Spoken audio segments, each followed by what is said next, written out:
And welcome back for another week of Inside the Paint, brought to you by RedRecover.com. I'm Ira Winderman from the South Florida Sun-Sentinel, and over there and out in L.A., he's Kurt Helin from NBCSports.com, Pro Basketball Talk. Kurt, there was so much to unfold from what happened with the Heat last night, and really this crazy season. I know we already got a bunch of text here or on our YouTube chat board. Feel free. We'll get to your questions also.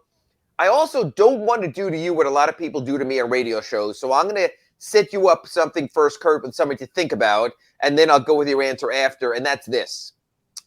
After what Dewayne Dedmon did yesterday, the public confrontation, national TV with his coach, the storming off the court, the flinging, slapping, however it got to the court, of that apparently Theragun massage personal training machine, the instant ejection.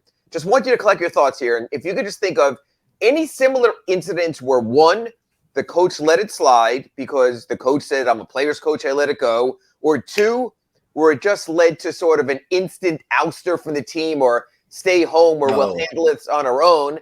And while you're doing that, I asked Sean Stanley, our producer, during the break here, leading into our show with our crosstalk with Big O. Sean, if by any chance you have those available to pull up, I posted two videos on my Twitter last night, one of the scene on the bench and the other of the actual machine going on the court. So, Sean, would you have those available to possibly pull up now and show folks there? This is the scene on the bench. So this is what precipitated. That's Eric Spoelstra. That's Caron Butler. This is an early innocuous timeout during the game. And if Sean hits the play button. Frustration. And you can see there, this was national TV. This was on the Turner coverage.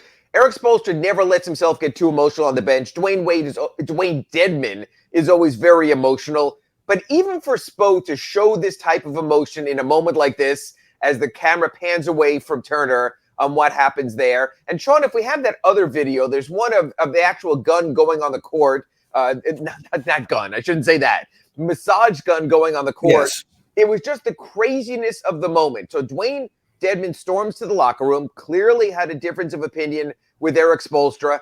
And as he's walking off the court, we all see something fly onto the court. I thought it was a water bottle from the stands. We've seen that before. One of the ball boys who cleans up the court runs on, takes care of it. And it wasn't until after when you could see Dewayne Dedmon sort of swats it aside when someone might have been handing it to him. He's had plantar fasciitis in his foot. They might have said, hey, go back, take care of your foot. And maybe there's a medical subtext to this also. All of that said, Heat culture, Eric Spoelstra, players coach, all of that going on. And I guess if this maybe is the end of it, Sean, I don't know if this is actually the one that shows it being flung. I think you might have the moment there or not. As you take us back here or not, I guess we'll see. This might still be the bench scene. What does he really do as a center? Like I said, I know he's still dealing with this foot injury. I guess not. So anyway, the Theragun comes out on the court. Kurt, I'm going to ask you this. There have been times before with the Miami Heat where Pat Riley had a zero tolerance policy. Smush Parker once had an incident with a parking valet. It got ugly. It got in a police report. He was gone. There was a time when Todd Day dared challenge Pat Riley in the locker room. He was gone. And then Pat Riley realized it's a different time. It's a different league. It's a players' league. But I want to put one more caveat before I throw it to Kurt Helin, and that's this. I think we all know the overriding factor in so many of these things. No, maybe Sean will find it for us here. It's a hardworking producer we got back there. Onto the court. Check this out. Coming. So if you watch, all of a sudden, Gabe Vincent, I believe it was, is dribbling up, and all of a sudden something flies onto the court and play is stopped. And no one quite knows what's going on here. It sort of flung into the backcourt here on this play, and they had to stop. There it is, right there. And you can see it thrown on the court where the arrow is. No one knew what was going on. On the left is the pathway to the Heat locker room at FTX Arena, and that's sort of where we wound up. Kurt, two questions here. And I know this is long-winded because I want you to collect your thoughts. Number one, I always think it depends on if the player's producing or not. And let's face it, if Jimmy Butler did this, if Bam Adebayo did this, not that I'm saying it's their character, I think it's different than a player who has the worst plus-minus of the season for the Heat. That said, that's my soliloquy. Thank you, Sean Stanley, for the video. Kurt Helin, or as I like to call you at 9 a.m. on Wednesdays, Adam Silver. One, how do you adjudicate this, Adam Silver? 2, Kurt's other nickname, Pat Riley. How do you adjudicate this internally? Your thoughts, Kurt Helin? Yeah, Adam and I share a hairstyle, and that's I kind of think about it. I think you've got to. I think you were right. I mean, they're always light on the suspensions in the Silver era. I mean, maybe it's been a little tougher under Dumars lately, but it's probably a game though. But this wasn't throwing a water bottle or a Gatorade cup onto the floor that can be wiped up. I mean, this was something that could have theoretically genuinely hurt someone. I think you're going to see a 1-game suspension, maybe 2. Yeah, maybe. I first off, I feel like the NBA suspension rules are like roulette. And I suck at roulette, for the record. It feels random to me. So we'll see. The other part of that, though, is you hit the nail on the head for me. Yeah, it is a players' league, and if you're I don't even say you have to be Jimmy Butler. If you're a quality role player, you get a slap on the wrist and you go your own way. I don't know that Dewayne Dedmon has reached that point. This was a game, and I think you wrote about this for sure. I was thinking at a time, I'm like, Dwayne, Adebayo's not playing. Jovic can't play. Yurtsevin can't play. Nobody is out there. Yes. You guys are short centers. I don't know what the argument was about, if it was about minutes, if it was about whatever. But they were already I think, just to interrupt you, I think it was a defensive coverage on the previous play. As you know, Kurt, the Heat are meticulous, especially when they're playing their zone, switching. Dwayne wound up at the top. There was no resistance at the rim. I think that's what it was. At least that was the previous play before that timeout. Okay, that would make some sense. But when you're Dewayne Dedmon, you don't get to do this. You've got to pick your spots, man. This is an opportunity for you. This is a night all these other centers are out. If you want to get more minutes, if you want to move up in the playing rung, go out there and dominate. Go out there and play your best game, and you have a better chance of getting that opportunity down the line. And to do this, I think that's what's got to bother the Heat organization the most to me, is that on a night you couldn't afford to lose a center, and you're willing, Kane is out there playing the 5. Dedmon gets himself in trouble, and that's the kind of thing that look. They're not going to just waive him tomorrow because he's still got trade value, but is he there past the buyout? Yeah, there's a couple of things I want to unwrap here, and to me, if you listen to any portion of our show, listen to this because I think this is the most fascinating. If Dewayne Dedmon is suspended by the NBA, the Miami Heat receive salary cap and luxury tax relief. Each game Dewayne Dedmon is suspended by the NBA, the Heat get 1 player day back under the luxury tax. In other words, they could sign a player earlier toward the end of the season. They could use that toward a 10-day contract, knocks off 1 or 2 a day of the days of that salary. That comes off the books. If the Heat suspend Dewayne themselves, there's no luxury tax. There's no salary cap relief. I was speaking to someone close to the team during this incident. We were texting back and forth. And he had one of the best, I would never have thought of this. He goes, this could be the first time ever a team gets something handed down, the preliminary notice from the league, and they go, 2 games, I think you should suspend them longer. Or instead of appealing the suspension, they appeal for a longer suspension. Because if Dewayne does get 3 or 5 days, it could clear the way for them to sign a 10-day player in the interim instead. So when people go, when are the Heat going to act? They are not going to act before the NBA. They want the NBA to handle this. I agree, Kurt, what you said about, obviously, at least it's a 1-game suspension, but this was a dangerous situation. Oh, yeah. This was not a good look. Even if it was accidental and he was just swatting someone aside, not thinking it would fly onto the court, it created a dangerous situation. Like you said, if someone got hit, fortunately it was in the back court, the ball was in the front court. I understand all that. So you have that going on. Number 2, over the last 2 weeks, yes, Dewayne Dedmon has dealt with plantar fasciitis in his foot. He's dealt with, he was in NBA health and safety protocols, the COVID protocols. This time they're frustrating season. But Orlando Robinson, a player on a 2-way contract who went undrafted out of Fresno State, was getting minutes ahead of him. Haywood Highsmith was getting minutes in the power rotation, often ahead of him. Dewayne Dedmon at the 41-game mark, 1 game before yesterday, playing about a quarter of the minutes of Bam Adebayo, his plus minus was a team worst minus 90 this season. If you extrapolate that into Bam Adebayo's minutes, you're talking about someone who was a minus 360. Now, I know, Kurt, you know this also. Coaches will also tell us plus minus is an overrated statistic. It's like batting average in baseball. There's so much more to it. It's what situation in the game you're in, who are you playing alongside. I get all of that. But sometimes the rawness of the number makes the number real regardless. And I think the Heat would like nothing more than to move off Dewayne Dedmon, except for one fact. He is a salary. And a salary that can be used to aggregate with another player or throw into a trade. And therefore, until February 9th, if you summarily dismiss him, you can't throw that number into a trade. Yep. So there's all this NBA sort of backstory and backroom kind of stuff also. Erik Spoelstra spoke about how I like when we get gnarly. He spoke about that incident. But then he also said at the end, it was unacceptable. So let me give you a third title. You played the role of Adam Silver. You played the role of Pat Riley. You are Erik Spoelstra trying to command the respect, which you do. You're right up there with Pop when it comes to respect. Trying to show there have to be rules and decorum as well because you're a professional. Publicly, Erik Spoelstra never denigrates a player. He just doesn't. But there's also a locker room. There's also a coaching suite. So, Kurt, Erik Spoelstra, Helin, let me ask you this. How would you handle this situation privately in the coach's suite if you were Erik Spoelstra? I think you're having a long talk with Pat Riley and Andy and the front office. And, hey, what are we going to do here? How are we going to handle this? Because you can, like you said, you wait for the league to suspend and do whatever they're going to do. Then you address it. I think as a coach, you kind of have to address this first one-on-one with the player.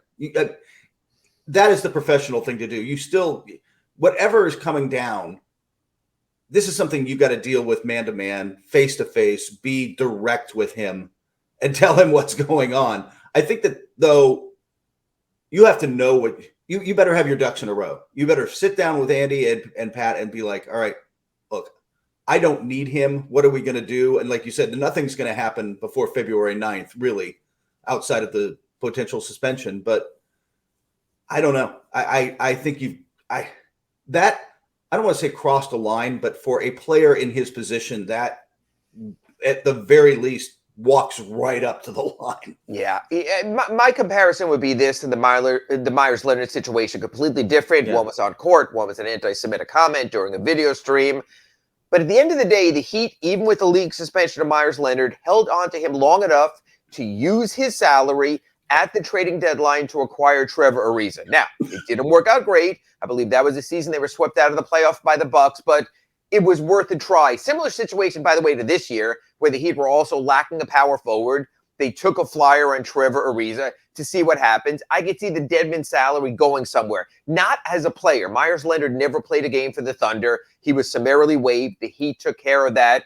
They made the money work. Same thing would happen with Dewayne Dedmon. You can give, I think this year's the numbers up to like $6 million you could send out in a trade. So whatever Dewayne is still due, you send that money plus a sweetener like the Noah Vonleh trade with San Antonio last week, where the team says, okay, you basically want us to take a player. We're under the tax. We're under the cap. And you're going to give us an extra $500,000. Works for us. So I think Dewayne Dedmon stays with the Heat till February 9th. I think they know now he's not the answer. They hope that Omer Yurtseven, who's back on his feet after the ankle surgery, comes around a little bit also.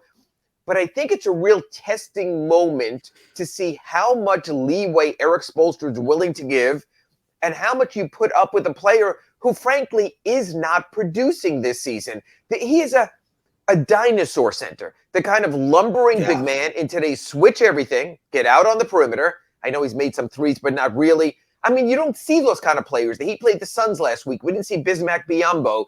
Those kind of players, again, I'm going to put Kurt on the spot without any time to think because I'm an awful radio show host. Kurt, lumbering big men with limited skill sets. Now, there is one in the league who produces, and that's Jonas Valanciunas, but he has a far more wide-ranging skill set. The other guy who might come closest to this, but again, on a higher level, is Steven Adams. And he can pull it off. But the backup big man, the backup lumberer, the Jamal McGlure back in the day, does that exist? Is that needed? Is that useful anymore in today's NBA?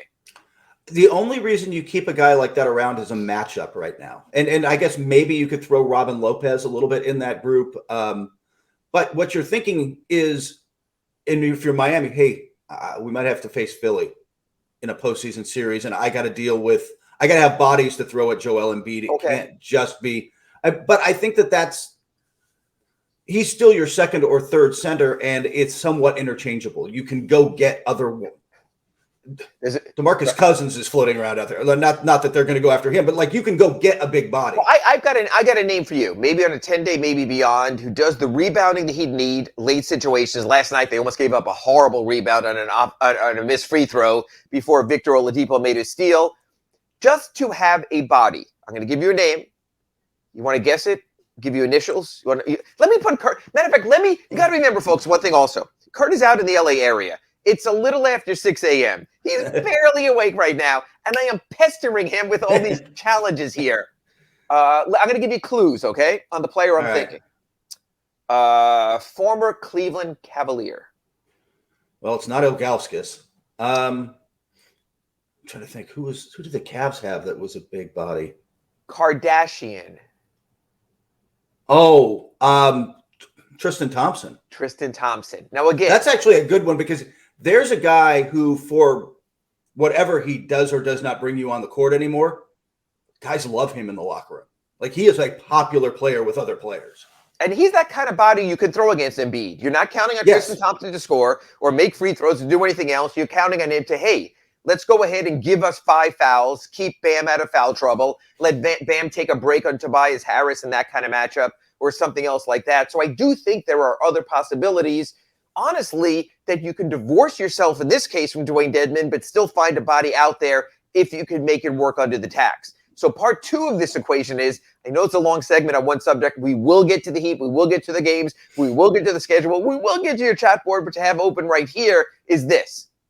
So much of what the Heat do next is predicated on the luxury tax. So much of the luxury tax is predicated on the Miami Heat's thought of this. We will pay the tax if we're a contender.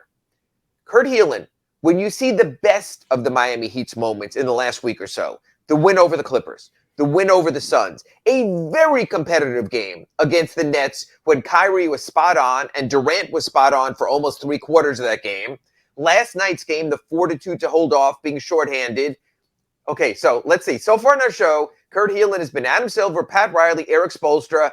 I won't even make you an owner. I'll make you a CEO.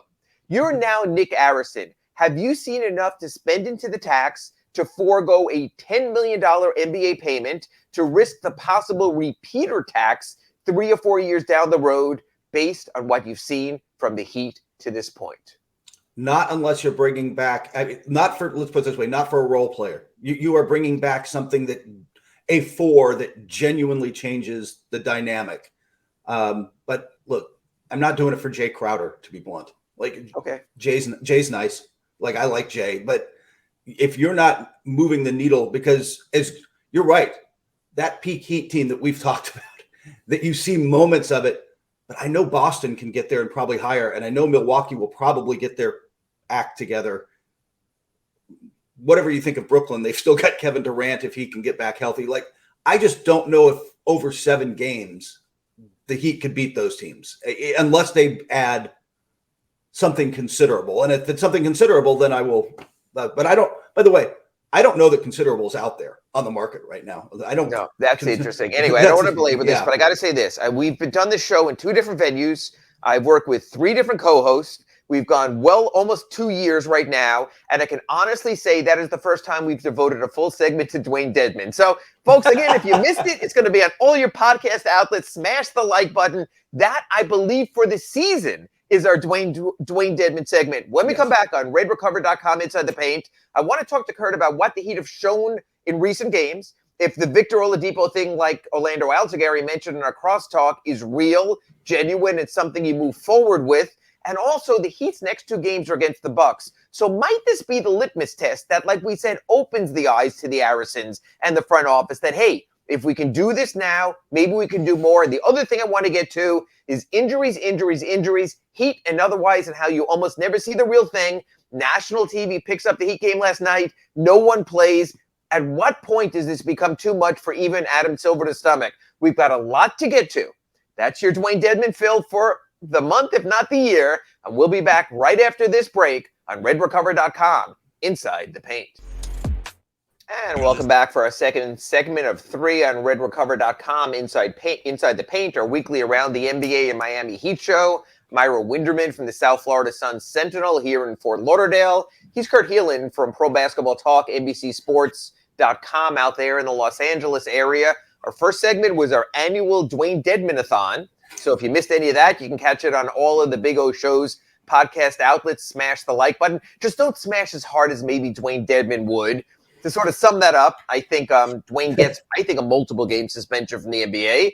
I think it then is coerced or asked by the Heat to take some time away from the team. They'll say because of his plantar fasciitis. They'll say just to get back in better shape. They'll work through other things. That's what I think the Heat are going to approach it. We'll know that today and in days going forward.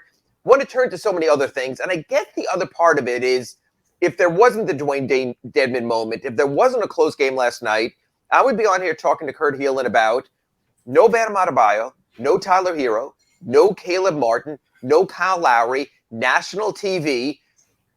Kurt, it's not just the Heat.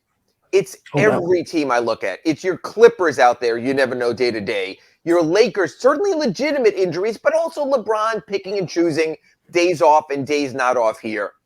I don't know of any other product where you prepay for the product with an expectation of a certain level of quality and get something different. To me, it's like down here, the supermarket chain is Publix, whatever it is out there, Vons or whatever. You go to a supermarket, you buy a package of hot dogs, and you expect 6 hot dogs, and you open up, and there's only 4. And they go, yeah, we're a little short today. We're having trouble packing the hot dogs. And it just seems to me, I guess I'll use the term, are NBA players turning into weenies? Or is there something about this sport where you no longer expect to see everyone during the regular season? Because when I was walking yesterday between the Eric Spoelstra interview and then to the Oklahoma City Thunder interview room, people were just saying the regular season doesn't matter anymore in the NBA.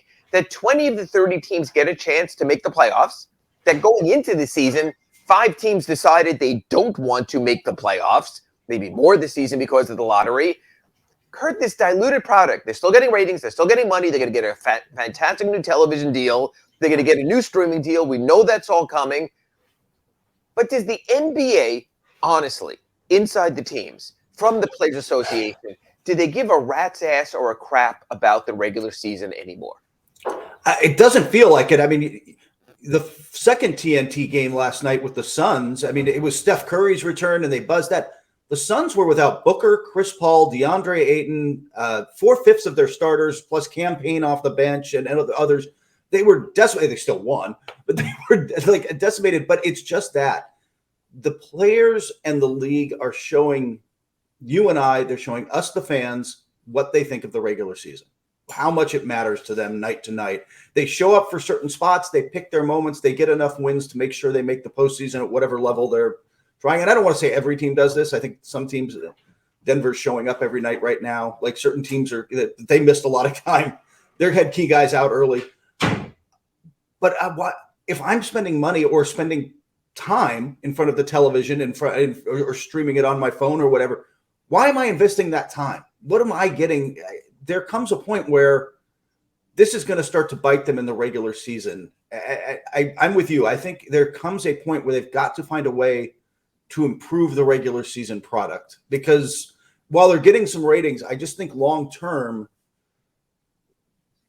look, we tune in because we want to see baseball guys show up most nights. Hockey is notorious for it. The NFL, the season's too short not to, right? Like you better those meaningless games. You know, ask the Dolphins how much they'd like to have a couple back from early in the season. The NBA has gotten there, and outside of shortening the season, which is we're not even going to go down that road. Like, I don't know how you get there, how you encourage teams, because right now they're all like you said, it's like, hey, we're going to pick and choose our spots, try to get into the postseason, and then go from there. You know, it's interesting. Stan Van Gundy, when he went on his Twitter and picked his all-stars, he even mentioned he has an 80% cutoff. He says in any other line of work, if you don't show up for at least 4 out of every 5 days, you probably don't have work after a while. So he left off players like Joel Embiid and others, got some feedback on that. We spoke about this on a previous redrecover.com Inside the Paint. I don't know if players will be motivated enough if you tell them you don't qualify for an award unless you appear in 80% of the games. Do you think the Players Association, knowing there are bonuses attached, and the players, do you think they would ever go for that? Allow that? I will say, by the way, I feel differently about the All-Star game because it's kind of an exhibition for the fans. Sure. But it does apply. Like when I've been fortunate the last few years to have a vote or postseason awards. It absolutely applies if you're thinking about MVP or Defensive Player of the Year. Your value to your team goes down if you're not there.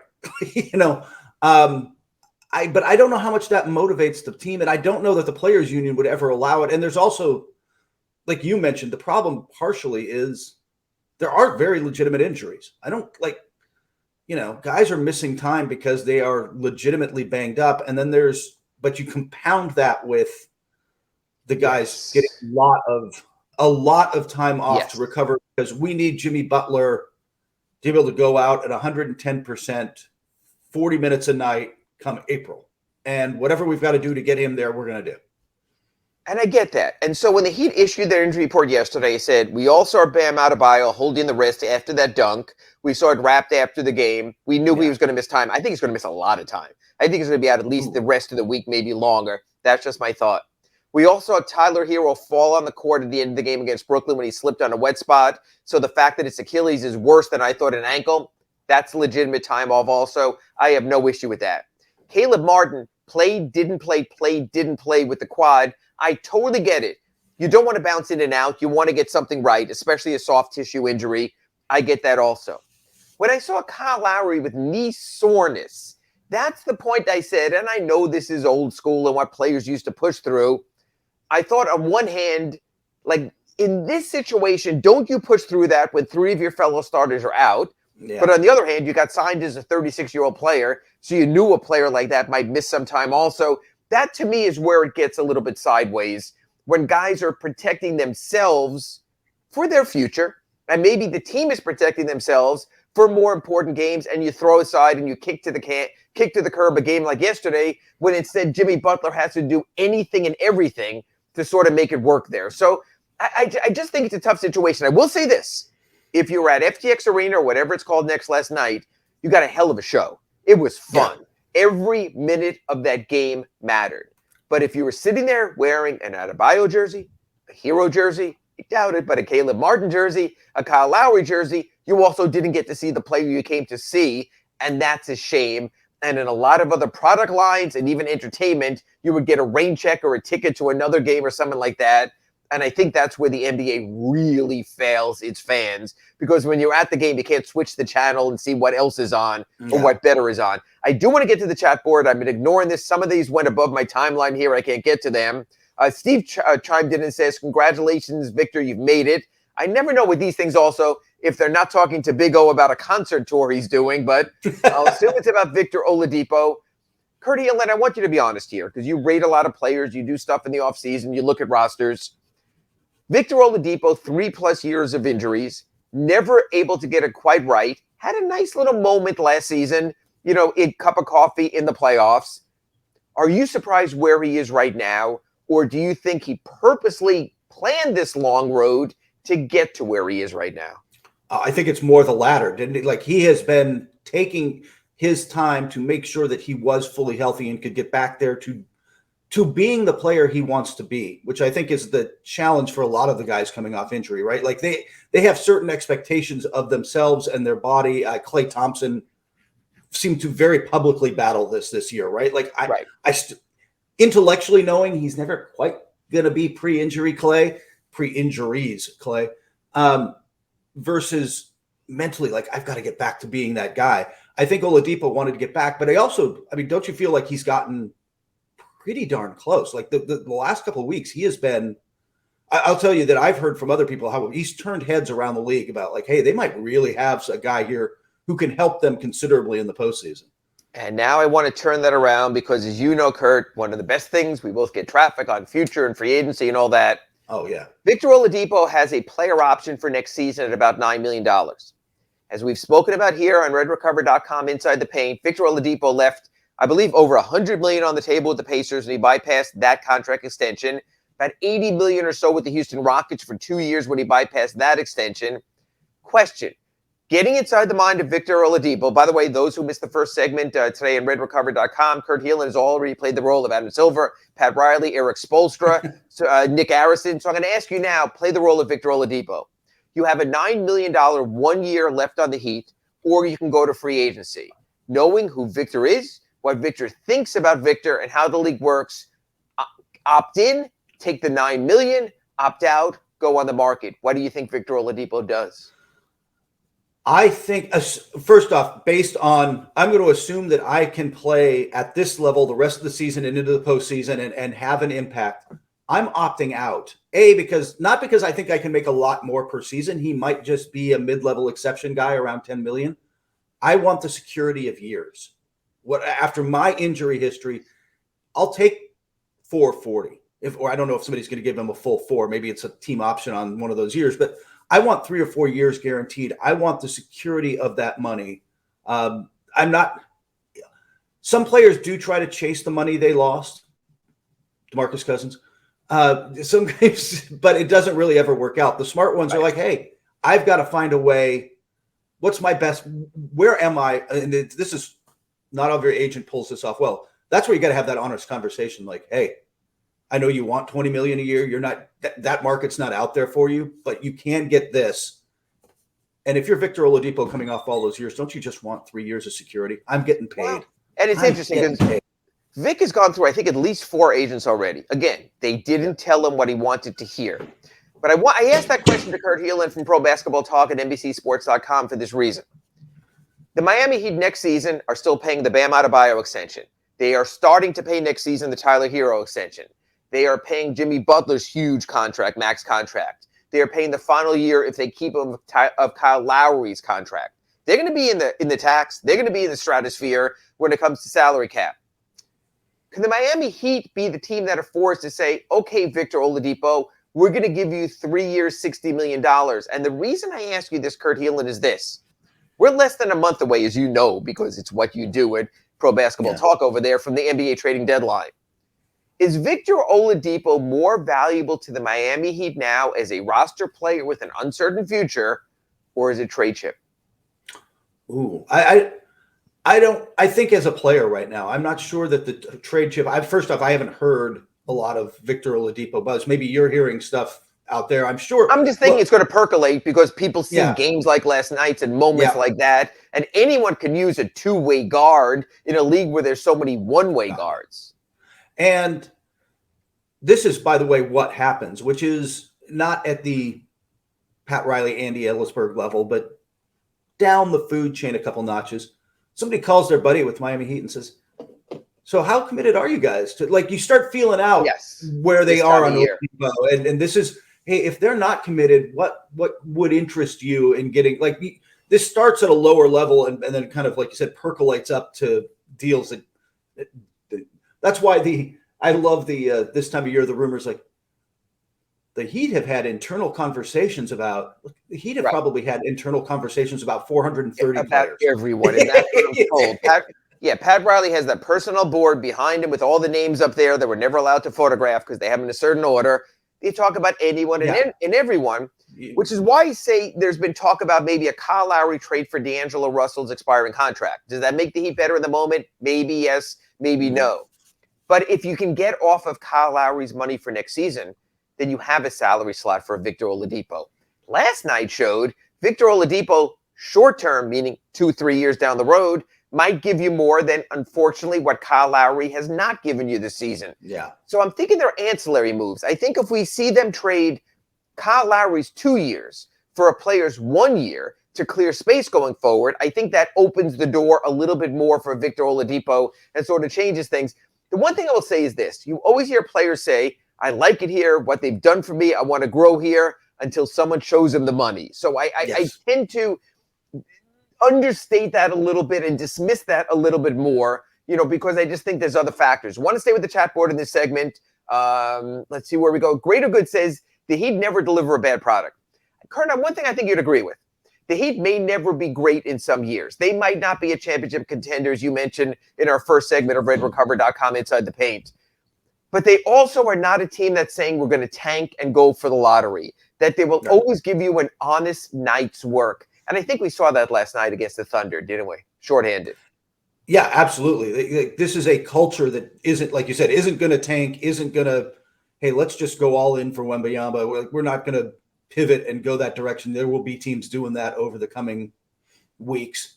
I think that that's an advantage. And I think the other thing you can do when you're in that situation, if you're Detroit right now, which is having a rough season and they don't have their star in Cade Cunningham and they might trade Bogdanovich if somebody meets their price, you're still selling hope. Like, I think in some ways you can sell that hope for the future. I think with the Heat, you're walking a line of, hey, we could be really good this year. Like, we're not a team anybody wants to face in the first round versus, hey, by the way, we've still got Bam Adebayo and Tyler Hero relatively young, and we can build towards the future. So they're kind of walking a line that so many teams and that's why players want to walk. sign. And that's why players want to sign here, because they know it's not going to be wasted years. Kyle Lowry thought in Toronto that Masai might rip it apart, and he didn't want to go to the bottom when they build it back up, and Toronto might do that. The Heat's not going to do that. Real quick, I want to get through a couple more of these. Alex agrees Tristan Thompson might be interesting. Papa said, I agree with Kurt about no Crowder to go into the luxury tax. I agree with that. Greater Good points out that Dedmon is having a significant drop-off since last season. That's undeniable. Greater Good, real quick, Kurt says, no Duncan Robinson talk. I don't see value there right now with 3 years left on the contract. Do you? No. I mean, that maybe this offseason you can put him into a bigger deal, but right now I am not hearing a lot of buzz. Despite him bringing a valuable skill to the table, it's that 3 years that just teams don't really want to take. And Alexis chimes in here. Dedmon has been outplayed by Orlando Robinson. Real quick, because I love to put Kurt on the spot here. Kurt, I know you're on the West Coast. Maybe you see some Fresno State. Maybe you didn't. Honestly, had you ever heard of Orlando Robinson till the Heat signed him on a two-way deal? I had heard the name, but not that much. I have a cousin who graduated from Fresno State, so I get some Fresno State updates. But I'll be honest with you, I don't watch a lot of Bulldog basketball. And fair enough. So he's impressing from starting from a blank slate and has done a good job. That's our second segment this week on RedRecover.com Inside the Paint. In our third segment, I want to talk about look back at some of the results of the Heat have played, but more importantly, look forward to the next two games. Thursday night, Milwaukee Bucks. Saturday afternoon, Milwaukee Bucks. Could this be the litmus test that gives us a true read on whether the Miami Heat could be contenders or remain pretenders? That and a lot more after this break on RedRecover.com Inside the Paint. And we're back for final segment number 3 on RedRecover.com Inside the Paint. I'm Ira Winderman from the South Florida Sun-Sentinel. He's Kurt Helin from Pro Basketball Talk, NBCSports.com. Our first segment, we talked about Dewayne Dedmon. You can catch that on any of the Big O Show podcast outlets. We took some of your questions in the second segment. Generally in our third segment every week, usually we're on 9 a.m. on Wednesdays, we look forward to the week ahead. The week ahead sort of is the games ahead and is the opponents ahead. And that's the Milwaukee Bucks visiting FTX Arena Thursday night, staying in town. A little South Beach flu, maybe we'll see. 1 p.m. early start before the football on Saturday. A couple of things here, Kurt, to unwrap. First of all, because you've dealt with a lot of this and you have to do some predicting over there at Pro Basketball Talk. The Bucks are coming in on the second night of a back-to-back. I believe they play Atlanta tonight. But they know the Heat's a good opponent. There's been a very good rivalry with the team. Should we expect the full Milwaukee Bucks, or should we expect Milwaukee to do what they've done all season, which is really protect some of their older players on this second night of a back-to-back? We know the Heat will be shorthanded. I highly doubt Bam Adebayo is playing. It's highly questionable whether Tyler Hero is playing. Then you get to Caleb and Kyle Lowry. How do you think the Bucks approach the first of these two games, knowing there is another game on Saturday as well? Yeah, their pattern this year has been to, like a lot of teams and like we've talked about, hey, which one are we more likely to win? I think they're going to look at the slumping Hawks, who are kind of got their internal issues, and think we can take that one. They really aren't resting Giannis a ton, but they are resting a lot of the guys around him. And Middleton's not playing, but Holiday gets a lot of nights off. They're not a team that can be throwing away too many games right now, but they might look at it that very way. I mean, they have not been great. They have not been great defensively or offensively in particular. Like, after that 9-0 start. So they can't keep doing this, but right now I think they'd look at it and go, if we can take one from the Heat and take that Hawks game, they'll live with that. It's interesting because in the East, there's been almost a flavor of the week. You have your Donovan Mitchell scoring outburst. Oh, look at the Cavs. They're great. Yeah. Then you have the Celtics winning streak. And oh, look at Jason Tatum and Jaylen Brown. The Jays have never played better together. They're great. Then the Nets win 13 out of 14. Durant comes around before he gets injured. Kyrie comes around. They really were great. Is this the typical NBA sleep on the Milwaukee Bucks because they're the same? Because we've seen the Lopez, we've seen the Antetokounmpo, we've seen the Drew Holiday a few times this year. We've seen the Middleton also. We can't stand Grayson Allen, so we don't see him. Are the Bucks just the kind of team that are just there, but will also be there at the finish? They're consistent, and that's boring, isn't it? Like, we just know what they're going to be come the playoffs. And I think that's what when you talk about the contenders in the East, you have to put them in because we have seen them win a title in the last couple of years with pretty much this core. And as long as Drew Holiday, Chris Middleton, and Giannis Antetokounmpo are healthy, they're going to be fine. Pat Connaughton, they've got, and nobody likes Grayson Allen, but they've got solid role players. Joe Ingles also coming on. Ingles has given them a boost, and Brook Lopez has been, I think it's been his best season. He has been phenomenal for them. So they picked their spots a little bit, but they are genuinely a team looking about. They're looking at the big picture. They're looking at where they are come April. And it'll be interesting to watch the jockeying for position because that 4-5 battle, which the Heat could theoretically get into. I'm not sure if they're going to get. We've talked about it. I'm not sure they're going to get all the way up there. Right. That's going to be 4-5 in the East is going to be brutal. If you were the Heat and you could draft your opponent, which you can't, and even if they go to the old style they did in the G League where you pick your playoff opponent. So I'm going to throw all into the hat, all the possibilities, the Heat being 5 and 6, maybe even coming through the play-in round. So you can play Boston, you can play Brooklyn, you could play Milwaukee, you could play Cleveland, you could play Philadelphia. Let's go with those 5. I think those are trending as the top 5 seeds right now. Again, Milwaukee, Boston, Philadelphia, Cleveland, Brooklyn. Where do you think the Heat best match up to, I don't want to say steal a series, but honestly, the way the Heat are right now, it would be stealing a series. What's the matchup if they could maneuver, which they can't? I still think it's Cleveland. They don't have a 3. They don't have somebody who can really guard Jimmy Butler. They present a size problem. You don't think Isaac Okoro could, or at least try? Oh, they tried. They've been trying Okoro all season, and he's just not been that guy. So I think that's the matchup where, plus, Kevin Durant's kind of battle tested. The Bucks are battle tested. The Celtics are on a mission and battle tested. The Cavs are still figuring out how to win as a team. That is still a young team. I think, look, we could be spending part of the finals in Cleveland in a couple of years. I just don't think we're there yet. So I think that's the softest matchup of that. Philly's motivated and, depends on which James Harden shows up. But I would rather – Cleveland just strikes me as the team that's most beatable of that group. And Bam Adebayo Jared Allen's not really a problem offensively. You can put him on Evan Mobley and slow him down. You've got to deal with a good defensive backcourt or very good backcourt back there, obviously with Garland and Mitchell, but not having a 3. And I think that's a matchup that could work for them. Yeah, there's 2 I look at. I've expressed this before at redrecover.com inside the paint. My thought is there are teams that are glad to be there. The Cavs are a glad to be their team. Yeah. They win a playoff game. They're dropping confetti from the rafters. They're having their moment. Those are the teams you want to get. Those are the teams that say, we won 2 playoff games this year, and we're ready to come back next year after not getting past the play-in. So I think that's a glad to be their team. The other team is the 76ers because playoff James Harden is very much a thing. And until playoff James Harden proves to be something more, and again, I know there were Chris Paul injuries and other injuries when he was with Houston where they almost got there and didn't, and I get that. But he's been trending the other way in recent playoffs. You also have the Joel Embiid factor. Will he be available for all 7 games in a series? So that's a series I wouldn't necessarily shy away from. Yeah. He dealt with that last year. That would be another one there. If the Heat get to who they are, I am sold on the Nets when healthy. They have 2 great players. Nick Claxton fits that team like a glove. I think they have better supporting players who fit, especially if TJ Warren comes around, than they've had in recent mixes of the Durant configuration there. So I think that's something I look to avoid also. I want to get back to a second. We talked about the Miami Heat playing the Bucks the next two, Thursday and Saturday. So we usually at the end of the show we do this. Figure we're here now after. Monday, Martin Luther King Day, they go to Atlanta to play the Hawks. What the F?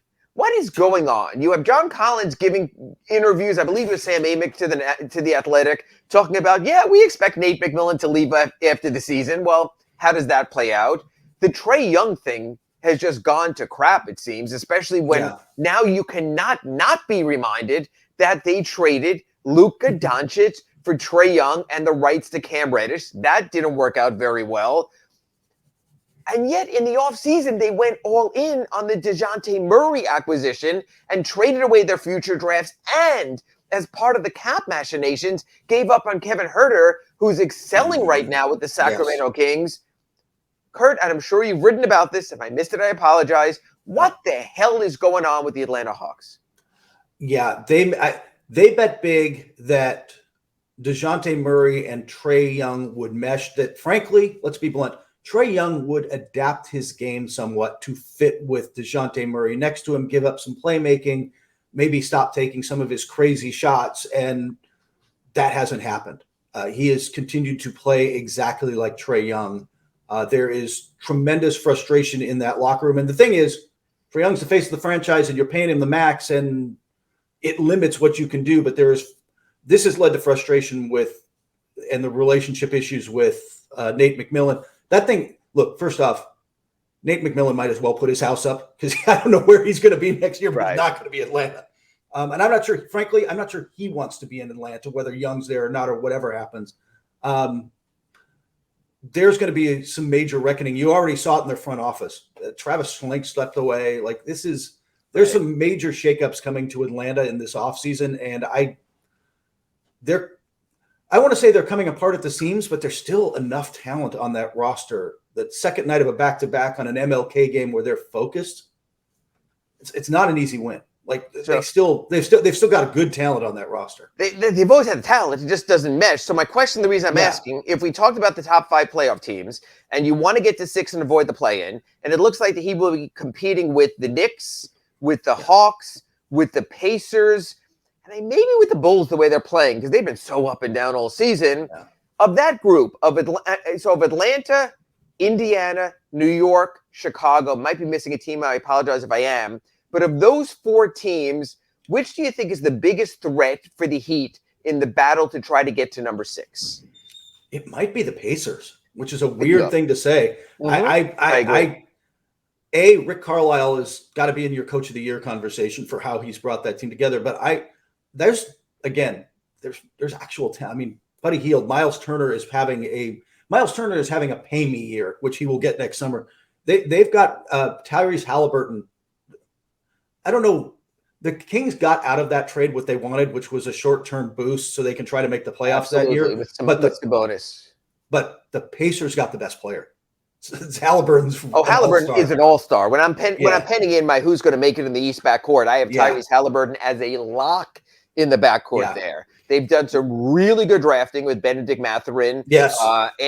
Nembhard, who played at Florida, went on to Gonzaga, has been maybe the surprise rookie of the season. So I agree. I never thought Rick Carlisle was going to go for the tanking thing.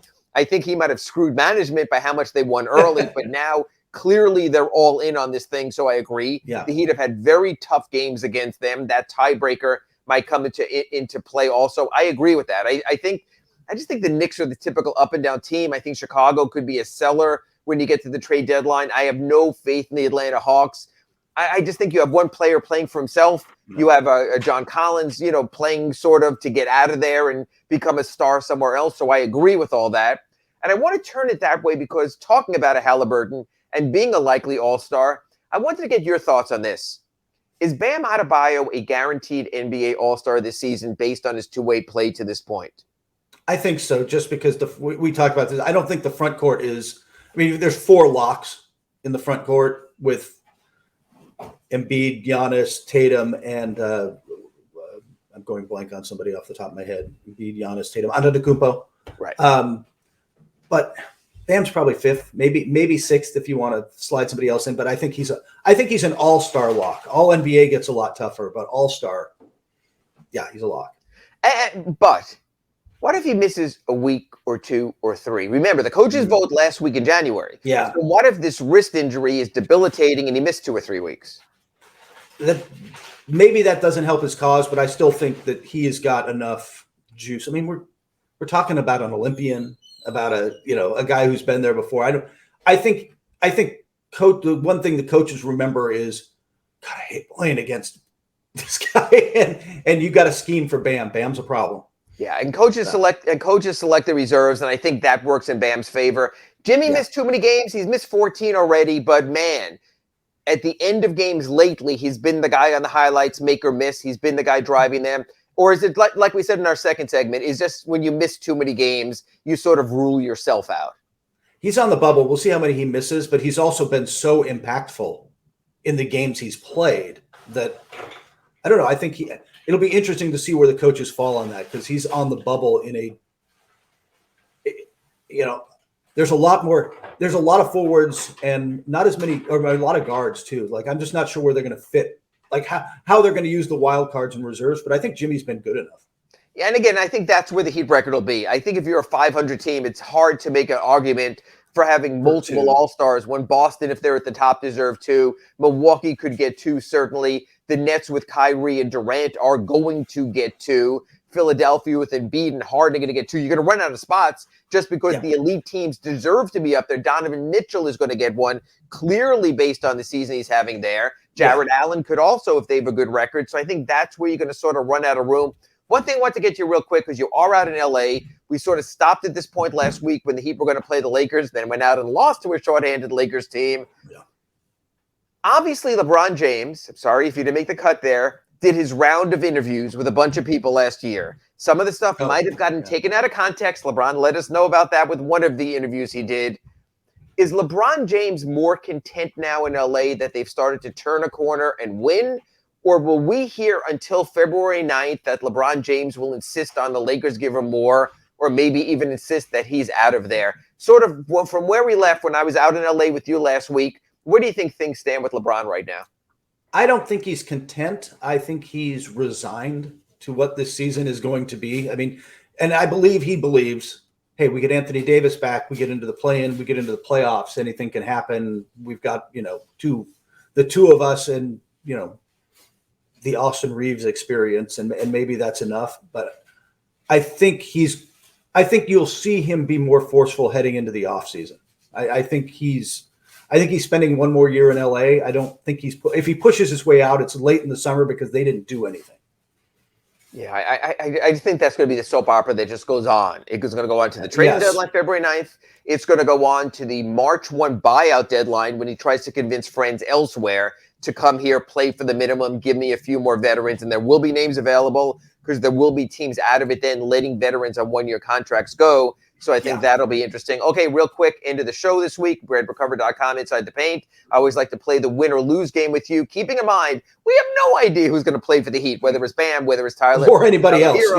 Kyle Lowry, we don't know, or Dewayne Dedmon and suspensions, we don't know. Miami Heat versus Milwaukee Bucks. Heat off today. Milwaukee playing second night of a back-to-back. Thursday, FTX Arena. Who wins that one? I'll take the Heat. I think they come in focused for that one. I think they need it. Saturday afternoon, 1 p.m. national television. Miami Heat, Milwaukee Bucks before the NFL playoff games. Who wins that one?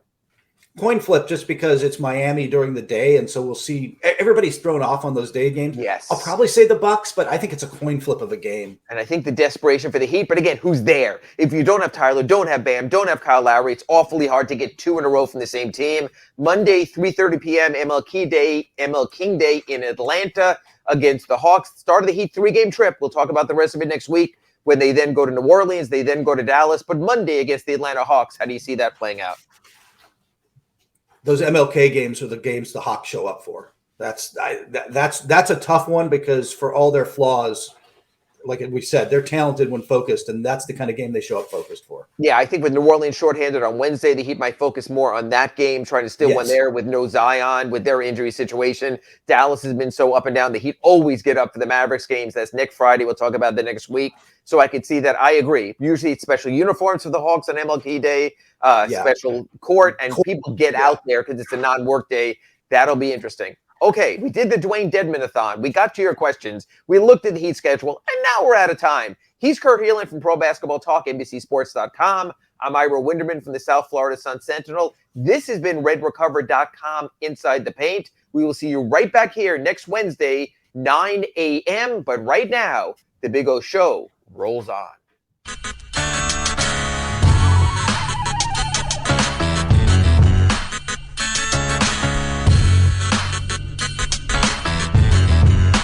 This is the Big O Show.